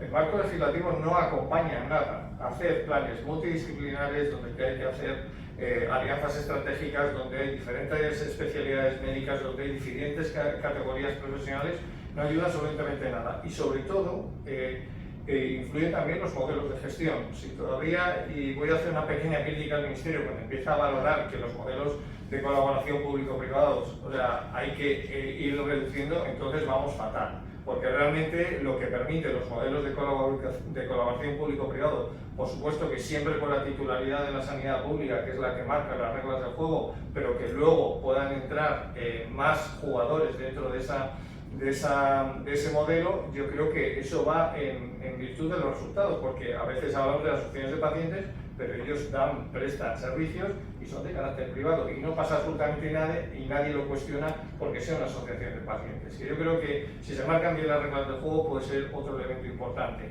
Y sobre todo porque, claro, los diseños cuando son multidisciplinares y cuando pensamos que aumentamos la supervivencia en diferentes, digamos, estadios clínicos, pues lógicamente las respuestas nunca son homogéneas. Son respuestas que habrá que hacer un esfuerzo en el entorno hospitalario, en otro habrá que hacerlo en el entorno hospitalario y en la estancia media, en otro habrá que hacerlo en el entorno hospitalario, en la estancia media, en el domicilio, y en otro habrá que hacerlo, y en otros a lo mejor en uno solo de ellos. Y todo eso tiene impacto sobre los trabajadores. Entonces, los trabajadores tienen que tener movilidad, los trabajadores tienen que actuar en el domicilio, tienen que actuar en un centro que sea hospital de día, tienen que estar en un hospital, y todo eso, esas cuestiones, la legislación, el modelo de gestión, el entorno laboral, lógicamente tienen ese reflejo. Y luego, si a todo esto añadimos que en el entorno médico hay una crisis de profesionales sanitarios, yo que diría, Ferran Galante, yo llevo predicando desde hacía 6 años diciendo en el Consejo Territorial que esto es un problema de Estado. Si no se quiere ver, pues no es necesario que lo vean, pero la realidad es que todo el mundo empieza a hacer, no, hay estudios que dicen que hay profesionales suficientes. Yo lo único que conozco que tanto a nivel público como a nivel privado, de determinadas especialidades, no tienen profesionales. Y hablemos de atención primaria, de radiología, de psiquiatría, y no olvidemos que se van a incorporar más categorías profesionales, como puede ser la enfermería, como puede ser otros niveles. Entonces, con todos estos ingredientes, a veces, o sea, fijaos que digo que el presupuesto a veces no es el problema. El presupuesto no es el problema, porque sí que os digo, por ejemplo, que en el tiempo que estuve consejero, yo entré en el año 2017 y el presupuesto, me acuerdo perfectamente, eran 7.850 millones de euros, que todas las comunidades empezamos con una infrafinanciación de 1.000 millones prácticamente. Pero es que el presupuesto del año 2022, que fue el último, eran 10.150. O sea que ha habido un incremento de casi 3.000 millones de euros o 2.500, lo cual dice que es una cuestión presupuestaria. Pero sí que os digo que el marco legislativo, que el incorporar procesos nuevos, ¿no? Como es el seguimiento del paciente en domicilio, yo creo que permanentemente el dato es fundamental, ¿no? Yo creo que hay que medir qué es lo que hacemos, hay que medirse, hay que compararse, y es muy bueno hacerlo con transparencia y saber qué es lo que se hace en todos los entornos, y sobre todo cuando tenemos un sistema nacional de salud que en líneas generales todos presumimos y que está bien situado a nivel europeo, pero esto hay que medir los resultados en salud y hay que seguir mejorando todo esto, ¿no? Entonces, con todo eso que os estoy diciendo, y sobre todo el entorno laboral, y lo digo abiertamente, o sea, la lucha con un sindicato para tratar de hacer ver que un profesional tiene que trabajar en el hospital y que luego tiene que desplazarse al domicilio para hacer un seguimiento del paciente, eso es como, bueno, prácticamente es el apocalipsis del sistema sanitario, y lo digo porque lo he padecido en primera persona. Entonces yo creo que todo esto también requiere, o sea, amplitud de miras, que muchas veces es verdad que la administración tiene una responsabilidad altísima, grandísima, que no hay que eludir, pero es verdad que también tenemos que empezar a pensar que, o sea, si tenemos la evolución de nuestro sistema sanitario, cómo se va incorporando la tecnología, cómo va evolucionando el dato, lógicamente hay que tomar decisiones, o sea, que exceda lo que es estrictamente la decisión de una comunidad autónoma, porque si no, lógicamente la velocidad de incorporación de todo lo que tenemos claro, y yo creo que el diseño de lo que sería el plan de ictus, además contando con todo, con pacientes, con sus asociaciones, con los profesionales. Ahí el acuerdo es relativamente sencillo. No creo que entre médicos rehabilitadores y neurólogos haya mucha incompatibilidad en cómo hacer. Podrán discutir en cómo es el proceso, pero no creo que estén en desacuerdo en cómo seguir al paciente, igual que trabajadores sociales, logopedas. Yo creo que todo eso lo tenemos muy claro, pero la clave es que todas estas cuestiones influyen directamente en esos planes, llevarlos a su nivel máximo de optimización, que yo creo que es lo que habría que buscar permanentemente. Pero bueno, que yo creo que eso ha hecho un poco la situación, también viéndolo desde el punto de vista de cuando eres una administración y tiene la responsabilidad de hacerlo. Es verdad, y insisto, que no quiero eludir la responsabilidad, que la iniciativa la tiene que llevar, en nuestro caso, la Consejería de Sanidad de Madrid, que tiene que tratar de empujar lo máximo posible en el plan de ictus nacional o de enfermedad cerebrovascular, como queramos llamarlo, pero es verdad que todas estas cuestiones no son cuestiones menores a la hora de hacerlo, y sobre todo, hablo del caso de Madrid. Nosotros tenemos en la Comunidad de Madrid aproximadamente 35 hospitales públicos de diferente complejidad, hay algunos que son única y específicamente destinados principalmente a recuperación funcional, que tenemos 3 hospitales en la Comunidad de Madrid, pero es verdad que también tenemos un entorno privado con muy buena sanidad, de muy buena calidad, y de hecho muchos de los pacientes que luego han tenido una recuperación funcional a un nivel casi diríamos que óptimo, también lo han tenido en hospitales que con la supervisión de la Consejería lo están haciendo y son hospitales privados, ¿no? Por lo tanto, yo creo que hay que tener amplitud de miras, flexibilidad, y a partir de ahí pues establecer unas reglas del juego que vayan en la línea de mejorar ese plan y sobre todo mejorar la supervivencia y mejorar también la incorporación de los pacientes en su entorno familiar, en su entorno laboral con las máximas garantías, ¿no? Yo creo que es lo importante. Luego podríamos entrar también en o sea, cuáles son las figuras dentro de la neurorehabilitación, que sería lo óptimo, ¿no? Porque hay, no sé, lo que lo hablaba antes con Fernando, es verdad que la intensidad en la recuperación, bueno, nosotros lo sabemos mejor los profesionales que estéis aquí, cómo impacta luego en la incorporación, ¿no? Ahí se hablaba, por ejemplo, del modelo americano y el modelo canadiense en cuanto a los días de hospitalización en una misma situación clínica, que son mucho menores en Estados Unidos de Norteamérica que en Canadá, pero sin embargo hablaban de la intensidad, algo tan sencillo como que trabajaban los fines de semana y aumentaban las horas de tratamiento de los pacientes, ¿no? Que yo creo que eso tiene resultado. Bueno, pues todas estas cuestiones, eso que os he contado, tiene impacto en la legislación, en el modelo de gestión y en el ámbito laboral. O sea, lo que quiero decir es que hagamos una reflexión, pero con todos los elementos que entran a mejorar y optimizar el plan de ictus. Bueno, no sé si he contestado. Muchísimas gracias. Pues primero preguntas del público por algunos de los que estamos aquí presentes en la sala. No tenemos micro, así que grita. Bueno, pero tengo buena voz. A ver, a mí me ha llegado un mensaje entre esperanzador y confuso de quizás de todas las intervenciones, y es que el ictus, don Julio lo expresaba perfectamente en la intervención, lleva una tendencia al alza por el tipo de curva demográfica hacia la que llevamos y el propio desarrollo de la enfermedad, pero también alababa que estábamos en un sitio mucho mejor del que estábamos hacía 10 años. El doctor Ruiz también ha comentado que la Administración, especialmente la Comunidad de Madrid, ha hecho un esfuerzo importante desde hace unos años a esta parte para avanzar quizás en la detección temprana del ictus, últimamente también en la rehabilitación.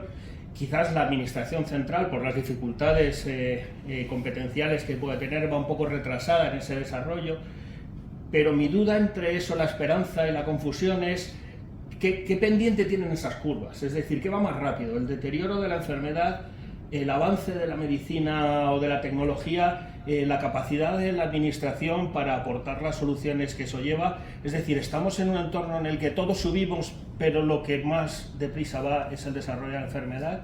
¿Vamos a ser capaces de cruzar esas curvas? Me queda esa duda un poco entre ese mensaje de avanzamos, pero seguimos teniendo más problemas. Es decir, que tenemos más problemas o más avances. Vaya pregunta, a ver quién se anima. Yo sí que, como en una parte tiene alusiones Bien, yo creo que para determinar, o sea, cuáles son las tendencias, para eso están los datos. Yo insisto que con estas cuestiones hay que actuar con absoluta transparencia, hay que medir y hay que medirse. Es verdad que los hábitos de vida pues, van empujando a que quizás ahora tengamos un aumento del número de casos, pero es verdad que la respuesta asistencial, y hablo a todos los niveles asistenciales, no solo la de fase aguda, va mejorando. De hecho, el reto de supervivencia cada vez va siendo mayor. Yo creo que es importante. Ahí habría que valorar, a lo mejor en la parte sociosanitaria, que es donde tenemos que dar ese paso de manera más firme. ¿Por qué?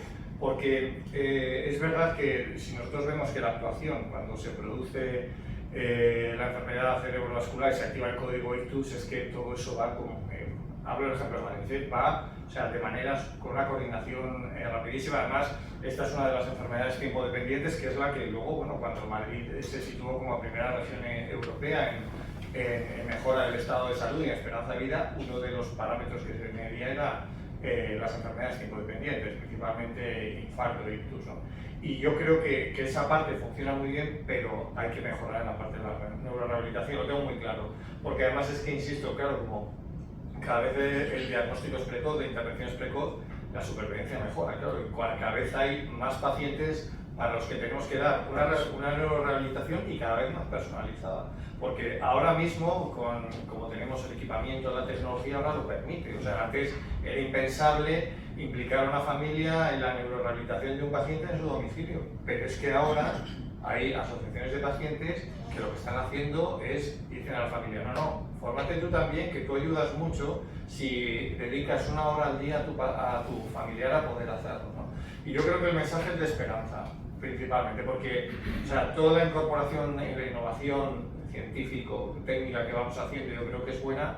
Vamos cada vez avanzando más en el diagnóstico precoz, y yo creo que los dos puntos es uno, lo que ha dicho Julio muy bien, la información, que la población sepa que es que hay 10.000 casos en Madrid al año, que es una cifra altísima, que en primaria están teniendo a 112.000 pacientes, que eso es un punto importante. Y luego la parte, actuar cuando hablamos de multidisciplinariedad es porque tratamos el caso en su totalidad, no solo la intervención en fase aguda, sino que también la fase de la rehabilitación forma parte del tratamiento del paciente, y eso a veces se olvida porque se piensa que la neurorehabilitación va por otro lado. No, es que van en el mismo proceso, ¿no? Y yo creo que esas dos partes, la prevención y luego la parte de la neurorehabilitación, yo creo que son las dos que tenemos que mejorar. Te hablo desde el punto de vista de administración, y no solo en la Comunidad de Madrid, sino a nivel nacional, porque esto es una cuestión, no es solo Madrid, todas las comunidades autónomas. No sé si la incidencia va a llegar mucho por comunidades, no sé si ahí Julio tiene más información, pero yo creo que estamos en la misma línea todos. Yo me gustaría, sobre lo que ha dicho Enrique, mensaje de esperanza, pero con un reto. Tenemos un reto entre todos que tiene que ver, obviamente, con esa recuperación de la persona. ¿Por qué? Porque a corto plazo no vamos a cambiar de tendencia en cuanto al número de ictus, porque realmente tenemos una población más envejecida y por desgracia tenemos una acción de estilos de vida peores, con lo cual la incidencia va a seguir subiendo. ¿El reto cuál está? El que esa gente que sí va a sufrir los ictus, esa gente tenga menos mortalidad y menos discapacidad. Ese es el objetivo del reto que tenemos que tener. Como ejemplo, simplemente por el tema de esperanza, Enrique ha dicho que el año pasado se activaron como 3.000 códigos ictus en la Comunidad de Madrid. Yo tengo el dato, más o menos otro dato, pero más o menos es similar. Hay en Madrid entre 10 y 12.000 ictus al año, porque ahí tampoco se ponen de acuerdo los especialistas, porque no hay registro único, ¿vale? Una de las cosas.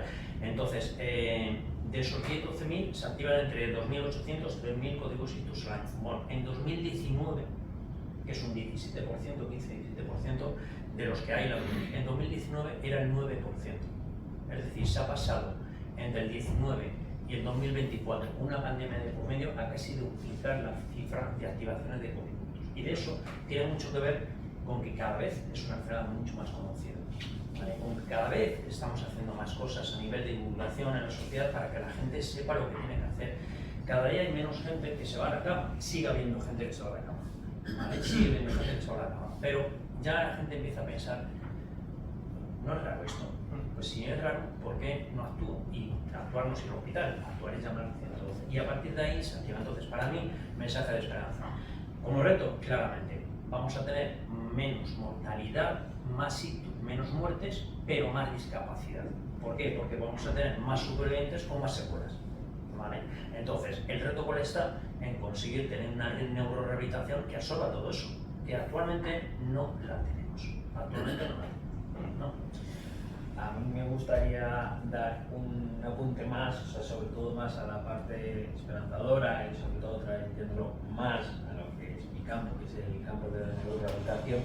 Y sí que es cierto que es un reto, o sea, esa parte social de conseguirlo es un reto, pero sí que es cierto que cada vez hay más profesionales en España que están trayendo esa ciencia, esa evidencia científica que hace 2 días estaba, pues, como ha dicho Enrique, está en Estados Unidos, está en Canadá, está llegando aquí a España. Cada vez tenemos profesionales más formados y más capaces. La población, gracias sobre todo a asociaciones como Federación Ictus, tienen más concienciación de lo que son los profesionales y de los recursos que existen y hacia dónde pueden ir.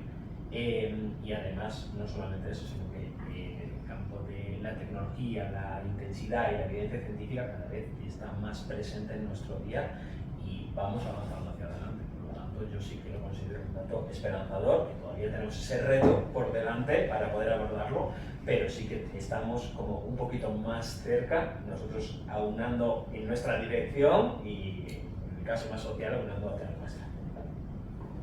Pues ya tenemos una de las conclusiones de nuestra mesa, esperanza pero un gran reto. Más preguntas en la sala. Vamos a ver, yo creo que dentro de la esperanza a mí hay cosas que me preocupan entre comillas, ¿no? Es decir, yo creo que el código Ictus, tal y como se ha trabajado con en otras comunidades, pero es un asunto extraordinario y le damos a mucha de maravilla. Pero yo creo que ha habido, o sea, más allá de la inversión que ha habido, que es una inversión importante, pero puntual, ha habido muchísimo de coordinación y de organización. Coordinación de neurólogos, neuroradiólogos, servicios de urgencias y organización hospitalaria para que haya una organización bien montada para que siempre haya gente funcionando esto. Y ha habido inversión, pero mucho de organización y coordinación. La segunda parte, que era la neurorehabilitación, también puede tener de organización, pero hay 3 palabras clave: precocidad, intensidad y multidisciplinariedad. Eso implica el cambio en el marco legislativo. Eso implica contratación de nuevos profesionales, que la normativa a veces es muy difícil cambiarla. Y eso implica que el concepto de precocidad es con un cuello de botella, que no son servicios de rehabilitación, que no son de neurorehabilitación en general, son de rehabilitación general, donde hay otras patologías que son mucho más prevalentes y a las cuales a veces la propia sociedad le da mucha importancia. Esos cambios que parecen pequeños desde el punto de vista de lo que es el proyecto de recién, me parece que son mucho más complejos que el propio código Ictus, dentro de la inmensa complejidad que tiene el código Ictus, porque implica lo que ha dicho Enrique, cambios que no son fáciles.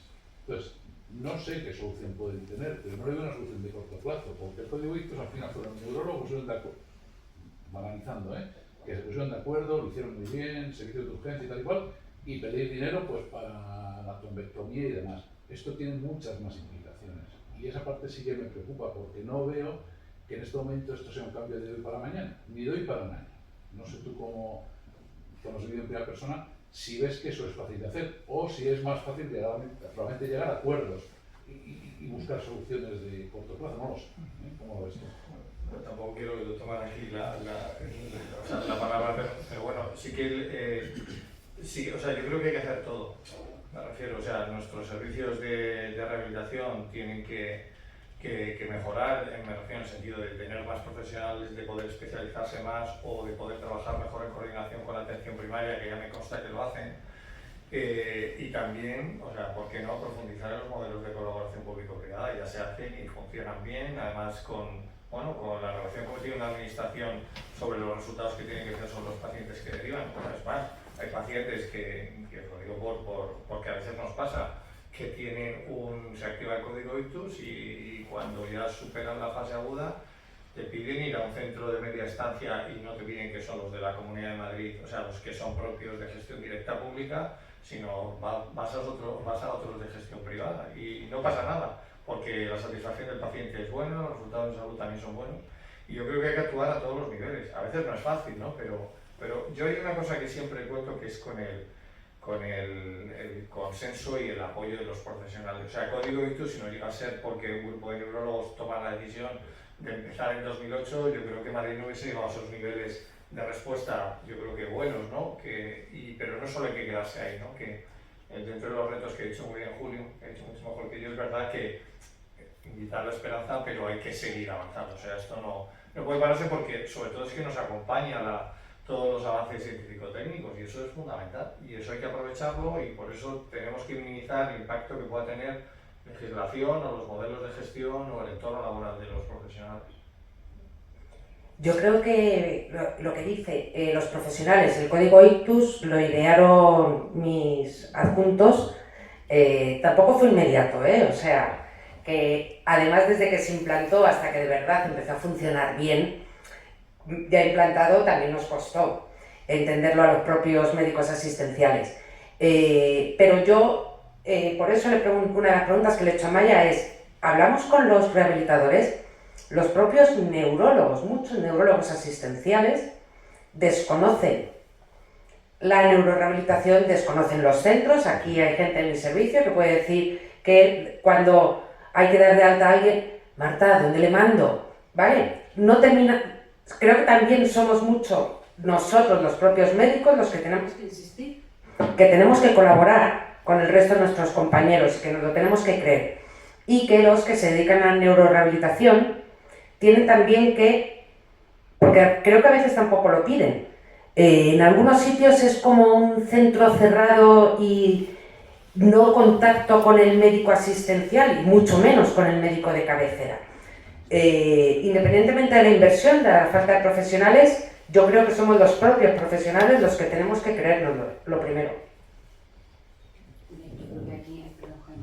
creo que aquí, lo que ha contado Maya al principio, todos esos síntomas que no se ven son los que luego son muy importantes cara a la neurorehabilitación, son los que luego van a ir saliendo. Nosotros, por ejemplo, la residencia, una de las cosas, mira, nosotros en la residencia solamente tenemos pacientes mayores, o sea, aunque sea neuro no podemos tener paciente joven, o sea, lo que estamos viendo es paciente afectado con enfermedad cerebrovascular, pero paciente de 65 años. Y aquí voy yo también a hablar de la esperanza, que la verdad es que es tremendo, o sea, cómo les ves entrar y cómo les ves salir, pero es mucho por eso, o sea, ese contacto que desde el médico que le ha tratado, desde el neurólogo que es el que le manda, y desde todo el trabajo que hacen todos los profesionales ahí, y valorando todos esos síntomas. Así que es verdad que es muy importante toda esa comunicación, es que efectivamente esto es una cadena. Ya, perdón. Oye, primero las felicitaciones, Marta, enhorabuena por la convocatoria, enhorabuena a los ponentes por la visión tan poliédrica de esta difícil situación. Enhorabuena a las organizaciones asociativas, porque al final hacéis una labor fundamental, pero quiero romper una lanza también a la iniciativa empresarial, ¿no? En concreto nosotros desde una alianza entre Neuron y Valdeluz intentamos dar también cobertura, ¿no? Aprendiendo y poniendo a disposición los medios empresariales para intentar dar soluciones, ¿no? Comentaba Enrique, bueno, pues a veces hay atención aguda en hospital, pero atención domiciliaria. Bueno, procuramos dar una atención intermedia, asistencial, previa al domicilio, pero dentro de centros residenciales como es la residencia Valdeluz, pero con alto conocimiento asistencial de neurorehabilitación, con el apoyo de las técnicas, las terapias, la tecnología y el conocimiento de profesionales de neuro, ¿no? Bueno, son iniciativas que ponemos a disposición de la sociedad y que nos encanta colaborar, nos encanta asistir en estas jornadas y participar y ayudar. Aparte de las felicitaciones a todos, una pregunta más dirigida a Maya, ¿no? En esta mesa también elegida y con una visión tan multidisciplinar, he hecho en falta la visión en la parte del ictus asociado al accidente laboral, la función de las mutuas de accidentes laborales. ¿Cómo colaboran con vosotros, con la medicina del trabajo, en la fase previa, educativa o informativa a las empresas, y en la parte post, en el caso de que haya un accidente laboral? Bueno, en la parte previa, normalmente las mutuas tienen programas de, Marta que están mutuas, lo sabe, tienen programas de prevención y de promoción de la salud. Cuando la empresa tiene la suerte de tener servicio médico propio, como es el caso por ejemplo en el que estoy yo, normalmente se hace desde el servicio médico propio, que nosotros somos servicio de prevención. Y posteriormente, lo que estábamos comentando antes, cuando se determina que es un accidente de trabajo, un accidente cerebrovascular, se determina que es accidente de trabajo y que en principio es verdad que es lo que yo decía, que concurran una serie de suposiciones para que se determine accidente, no se determina todo como accidente de trabajo, pero cuando de hecho el otro día estuve leyendo una noticia de era accidente cardiovascular, pero bueno, de una médico precisamente, y no se lo habían dado como accidente de trabajo porque lo había tenido en el trabajo, pero había comenzado con los síntomas por la mañana en casa y bueno, al final tenía una patología de base cardíaca, ¿no? Y aunque ocurrió en el puesto de trabajo, no lo consideraron accidente de trabajo, es decir, la mutua es la que declara en principio la contingencia. Normalmente, si está de acuerdo la empresa en esa contingencia, se declara como accidente de trabajo. Nosotros desde el servicio de prevención, yo desde luego mi experiencia es todo lo que yo he mandado como posible accidente de trabajo a la mutua, siempre lo han respetado como accidente de trabajo. Es verdad que también tengo el criterio, claro, no es lo mismo que cualquiera que el jefe del departamento que te dice, vete a la mutua que esto ha sido en el trabajo, y ya por eso es. Un accidente cerebrovascular, el problema que tiene, la implicación que tiene es el origen. Entonces, claro, hay que demostrar que tiene una relación con su trabajo, ¿no? Lo mismo con un accidente cardíaco, supongo, pero más todavía, por eso muchos son criptogénicos y kriptonitas, ¿no? Porque tiene que admitirse que estaba sometido a una presión excesiva esa persona, probablemente por estrés, y que además tuviera unas características que le predisponían a tener eso. A mí me ocurrió, por ejemplo, en esta empresa que estoy yo, no, en la anterior, justo me llamó la mujer de un trabajador para contarme que el día anterior el trabajador que volvía en el coche con su hijo de 15 años, el hijo lo había encontrado raro y le había convencido para ir a urgencias. Pues era un ictus. Menos mal, o sea, otro que tuvo suerte también y resulta que, en este caso, por ejemplo, no voy a hacer spoilers del final porque no sé cómo acabó al final el asunto, pero bueno, voy a contarlo para que esa es la problemática con la que nos podemos encontrar, por ejemplo, desde la empresa.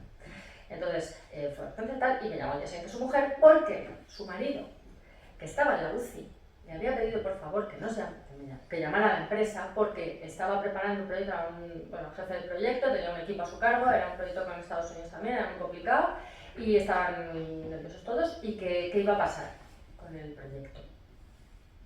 El señor en la UCI. Claro, yo no daba crédito, yo cuando me estaba llamando a la mujer de este señor, y decía, no me lo puedo ni creer. Lo primero que hice es informarle de lo que tenía que hacer. Por eso he dicho que por mala suerte que me tocó ser familiar, pero por buena suerte, pude ir orientándole ya para empezar. Lo primero que tienes que hacer es ir al médico de familia porque te tiene que dar la baja, porque tu marido de momento, y después ya veremos si esa baja es por enfermedad común o ya veremos lo que es. La cuestión es que cualquiera puede deducir que tenía una presión suficiente como para que... Y ocurrió fuera del trabajo. Ocurrió ya llevando a su hijo a no sé dónde en el coche. Al final yo no me encargué de esa baja, ¿de acuerdo? Pero probablemente no me habrían puesto pegas. Yo sí que fui a ver el historial clínico laboral del señor y la verdad es que lo único que tenía era un colesterol miserable de 240, puede ser, y una tensión de 14,9, no te creas tú que le habíamos encontrado nada. Cuando le había hecho el reconocimiento un mes antes. O sea que a veces también. Pero probablemente si la familia, y yo sí que hubiera informado a la familia, hubieran abogado porque eso se tratara, han tenido que hablar con el médico de familia como accidente de trabajo, probablemente hubiéramos hecho un informe, porque yo creo que concurrían una serie de cosas. No creo que la empresa hubiera puesto ningún problema, sinceramente, ¿eh? Y no creo que la mutua hubiera puesto ningún problema, porque en cuanto la empresa está más o menos conforme, las mutuas no ponen problema.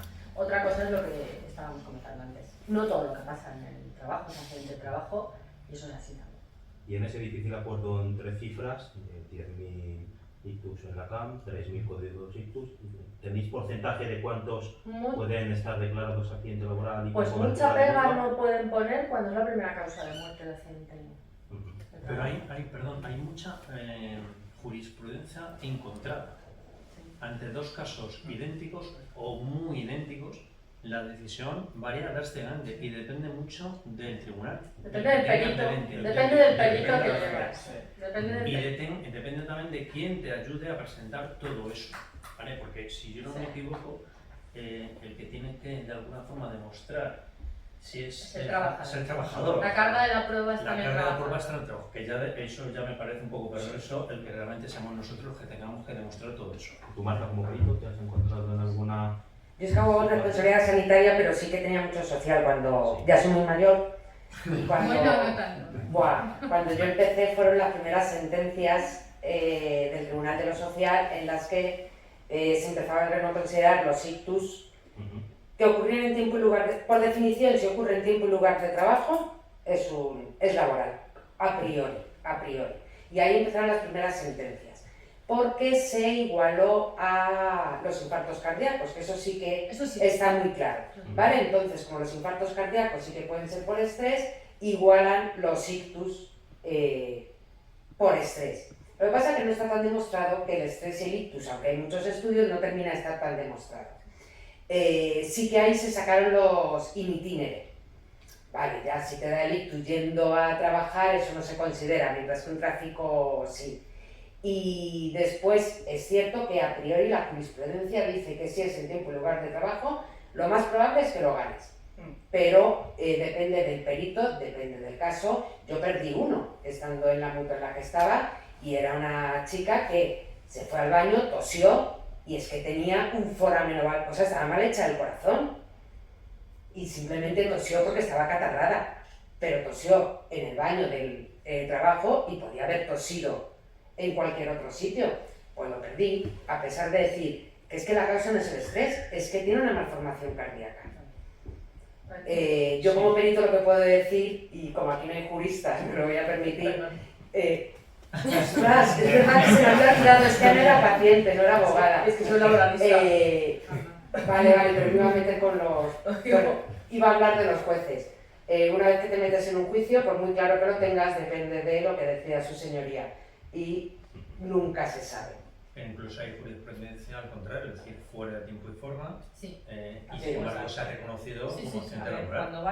Cuando vas a juicio, lo digo como abogado laboralista, sabes cómo entras, no sabes cómo vas a salir. Tal cual. ¿Vale? Entonces, una vez dicho esto, mi enfermedad cerebrovascular fue en tiempo y lugar de trabajo. Yo estaba reunida con mi jefe, me puse a vomitar como la niña del exorcista, literalmente.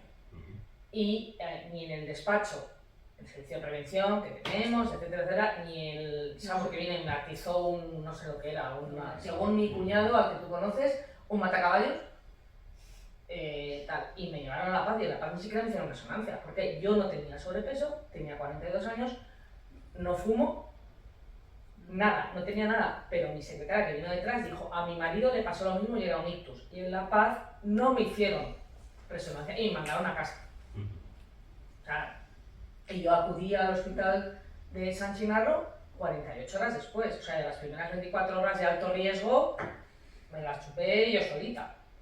Y tal, entonces ahí me diagnosticaron mal. Y luego ya, de repente, mirando papeles, ya en casa digo, oye, que esto no han calificado de accidente de trabajo. Y entonces llamé al despacho y digo, oye, a mí me da igual, porque el despacho cubre hasta el 100% de eso, a mí me importa cero, o sea, yo ganaba más dinero de baja que trabajando. Digo, pero que sepáis que esto está mal, o sea, que no, que hay una presunción prácticamente indestructible, muy difícil de destruir, de que si te pasa el tiempo en lugar de trabajo, te lo van a dar, lo van a conceder, eso es así. Y luego, no sé si sabéis que tenemos encima de la mesa, que está presentado en el Congreso de los Diputados, una modificación del Estatuto de los Trabajadores que va a obligar a las empresas a, en casos de incapacidad permanente o total, gran invalidez y permanente absoluta, a intentar adaptar a solicitud del trabajador el puesto de trabajo. A raíz de una sentencia del Tribunal de Justicia de la Unión Europea de enero de este año, ante una cuestión perjudicial española. Y se va a modificar el 49 del Estatuto de los Trabajadores, y ya está en el Congreso. A mí me cuesta ver, con incapacidad permanente total todavía, pero una gran invalidez y una permanente absoluta, todos estamos pensando en grandes empresas que tienen muchos recursos, pero el 98% del tejido empresarial español son pymes. Son talleres, mercerías. Claro, es que es muy complicado y es a solicitud del trabajador. Y tienes que justificar, si no puedes hacerlo, porque es un sacrificio excesivo para la empresa, un esfuerzo y que no hay medios de la administración, que aquí es otra vez donde entra el legislador, donde entran los recursos, y además eso existe en las comunidades autónomas a nivel nacional, pero ahí estamos, y ya no puedes extinguir Ana, automáticamente. pero es que un parapléjico tiene una gran invalidez. Sí. Sí. Le pueden dar una gran invalidez No, y es si que- no quieres entonces Sí, pero- lo podrán vale, que habrá sus casos. Está más orientado hacia el no apto. Está más orientado hacia el no apto. Evidentemente una gran invalidez, es poco probable que el trabajador pida que se reintegre al trabajo, porque ahí entonces ahí está el papelón para los médicos del trabajo, claro. No quiero contar cómo está el foro de medicina del trabajo Con este tema, ¿no? con esta. Por otro lado, para nosotros nos parece bastante bien, porque a veces es muy duro dar un no apto. Si yo tengo que coger una tarea del paciente y tengo que, yo lo digo muy vulgarmente porque soy un poquito así, capar esa actividad en más de un 50%, y puede ser, porque con unas secuelas de un ictus, imagínate, eso es un no apto. En una tarea principal, si le tengo que quitar más de la mitad de lo que hace normalmente, es no apto. Y hasta ahora existía el despido por una no aptitud sobrevenida. Entonces lo que ha ido es un poco a tumbar esto. Lo que pasa es que efectivamente ahora tiene que haber más adaptaciones del puesto de trabajo, porque además la empresa tiene que demostrar que no te puede poner en otro sitio. Es un poco como pasa a las embarazadas cuando les dan la baja previamente, antes del parto, porque la empresa dice que no tiene otro sitio donde ponerlas, que no lo tengan riesgo. Eso está ahí. Eso va a ser bastante revolucionario, bastante... Quien hace la ley hace la trampa, Se va. pero a lo mejor beneficia a alguno de nuestros pacientes con Sí. ictus. Yo creo Sí, que, sobre todo que hay mucha gente que será más fácil. que el mundo ha cambiado y con las nuevas tecnologías, precisamente, con las nuevas herramientas, hay muchas funciones que son más fáciles de adaptar a circunstancias personales de muchas personas. Y luego, entre comillas, condenar a una persona, decirle que no apto y que eres un inválido, se hace, no hay nada peor que sentirte enfermo. Sí, sí. ¿Sabes? Entonces, porque te sientes enfermo y te anulas. O sea, no. Y solo digo que yo creo que fue una de mis circunstancias, que yo no puedo estar enferma. No puedo. No me lo puedo consentir. No me lo puedo permitir. Yo no puedo estar enferma porque he tenido muchísimas cosas. ¿Sabes? Entonces, pero las herramientas, vosotros, o sea, vuestra función es también en esta transversalidad es qué puedes hacer y ayudar también a las empresas en cómo puedes adaptarte. Y hay muchas que lo dan fácil, otras que no. Ahí el problema principal, lo que has dicho del principio, 98% del tejido empresarial son pymes. Entonces, pymes que no van a poder adaptar un puesto de trabajo, van a tener que contratar un sustituto, por lo cual ahí es complicado. No estamos hablando de grandes corporaciones donde al final... Con los autónomos también. Los autónomos, por supuesto. Se van del hospital a trabajar. Y el señor o la señora de la pyme que ha montado un taller de coches, de lo que sabes de arreglar coches. Sí, sí. O sea, vamos a ver, que no sabes de adaptaciones de puestos de trabajo, Sí, no, sí. que lo que tú traes es el carburador. O sea, no, es que si es que existe el carburador, está bien, no. Pero es que ahí, Ana, entramos nosotros, y es que lo pongo como ejemplo, que es que nos han pasado de que hemos tenido pacientes a las cuales ya han pasado por su tribunal médico, ya les han dado una gran invalidez y ya les dice, no, es que no puedes volver. No. Y nos hemos encontrado de pues, largos procesos de rehabilitación, largos de años, Sí. que o bien hemos buscado nosotros las estrategias nuestras, el equipo de rehabilitación, al ir a adaptar ese puesto de trabajo, o que aquellas secuelas que quedaron se han minimizado, y si ahora mismo pasaría un tribunal médico, o sea, es que sería apto, o sea, Exacto. simplemente Exacto, habría que, por lo menos, sí. claro, sería, pero es que, o sea, espero que con esa modificación de la ley puedan poder volver a trabajar, porque es que hay muchos, o sea, que no eres única, Ana, o sea, hay muchas personas que su meta es, ¿por qué no puedo volver a trabajar? Sentido de utilidad. Claro, o sea, ¿por qué me estás quitando ahora mismo? Porque tú tienes la potestad de Claro, decirme que ya se sea lo finaliza que sea. el proceso. A lo que se añade una buena noticia, que es una mala noticia pues, de gestión, es la prolongación de la expectativa de vida. O sea, ahora vivimos hasta lo que vivimos. Entonces, pues igual que lo de jubilarse a los 60, a los 65, cuando te quedan 30 años, ¿sabes?